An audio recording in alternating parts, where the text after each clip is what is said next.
Let me show you the prairies. My name is Chris Yule, and I was born and raised in Saskatchewan.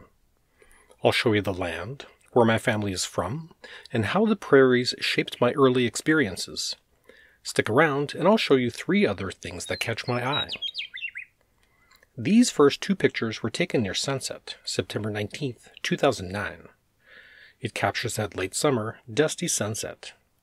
The last mountain lake is in the distance, and the sign that warns of the last turn before discovering Ools Bay. This is where my feelings of the prairie got set. When I say prairie, I mean the moist mixed grassland of Treaty 4 and Treaty 6 territory in Saskatchewan.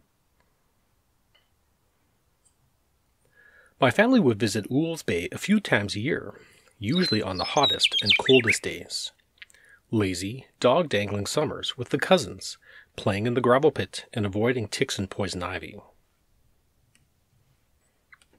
We took the kids to the Western Development Museum in Saskatoon a lot.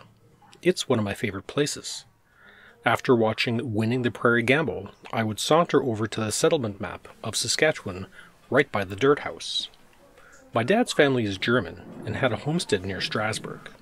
My mom's family is Norwegian and had a homestead near Torquay. According to this map, it seems like their story checks out. I started as a student at the University of Saskatchewan in 1994, and it didn't take me long to take my passion for The Simpsons to the internet. I would record them on VHS tape and post sounds listed by character and episode. I made 900 of them and hosted the Yule's Simpsons Sound Archive at my house until Fox's lawyers told me to stop. In 1996, I got an email from Axel Uhl from Germany. He found me on the internet. I guess with a presence this loud, who needs Google? I put him in contact with my Aunt Joanne, and our families became fast friends. I decided to test my parents' claim of ancestry by using one of those popular DNA kits. Sure enough, I'm 57% Scandinavian and 43% German. Alright, my parents' story checks out. Last summer, I spent a day in the Strasbourg area before driving back to Saskatoon. I didn't have a destination in mind, and today I was up for an adventure. I first stopped just outside of Beaulieu and found a point of interest, and I learned about Matthew S. Anderson. Driving Highway 20 north from Strasbourg, I saw a familiar road sign pointing to the National Wildlife Area. I remember wanting to go as a kid, and today the kid in me got his way. This metal sign awaits visitors at the main gate. The park has 3 trails to walk, and I went on 2 that day, the Grasslands and the Wetland Trail. The Grasslands Trail is about 1.3 kilometers long and takes about 30 minutes. On the trail, I found this Western Meadowlark on what looks to be a well-used perch. I recorded its song, and hearing it again transports me back to the prairies. The wildlife refuge allows cattle to graze, to simulate what was once done by bison. The Wetland Nature Trail was an easy 3.2-kilometer hike and took me an hour and 15 minutes.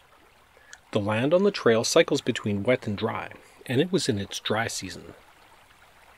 This picture is my second favorite I took last year. This sign is a good example of my second interest, the ironworks. I ran across a field of lilies, and this one had some sage growing behind it. The trail guide suggests to pluck a leaf of sage, rub, and smell it for the full prairie experience. Give it a smell, and remember to stop and smell the lily too. This area has a lot of water control hardware, and one of them has this survey marker. The data nerd in me has countless questions. I'm always impressed with the precision and durability of these markers. Some lichen have grabbed a hold of the concrete and are happily doing their orange lichen thing. Lichen's my third interest. On the Wetland Trail, I ran across an eastern kingbird sitting on a perch. The wildlife refuge left a huge impression on me, and I wondered why I hadn't gone before. In talking with my relatives, it turns out some of them have never been there either, and they lived just down the road. As a kid in Oules Bay, the cousins would spend countless hours in the field. Getting scratches, avoiding rashes, and having to deburr are common on the prairies, and I was on the watch out for poison ivy. My kid brain said this was poison ivy. This is not poison ivy, by the way. This is called prairie thistle.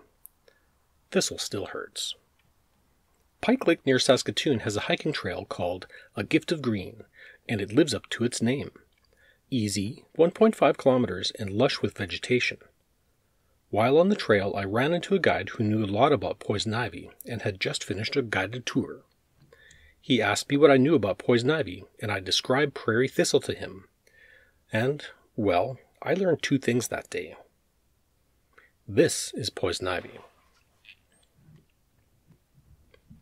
I relayed the story back to a few relatives and asked them to recount their warnings from way back in the day, and they don't even remember poison ivy near Oules Bay at all.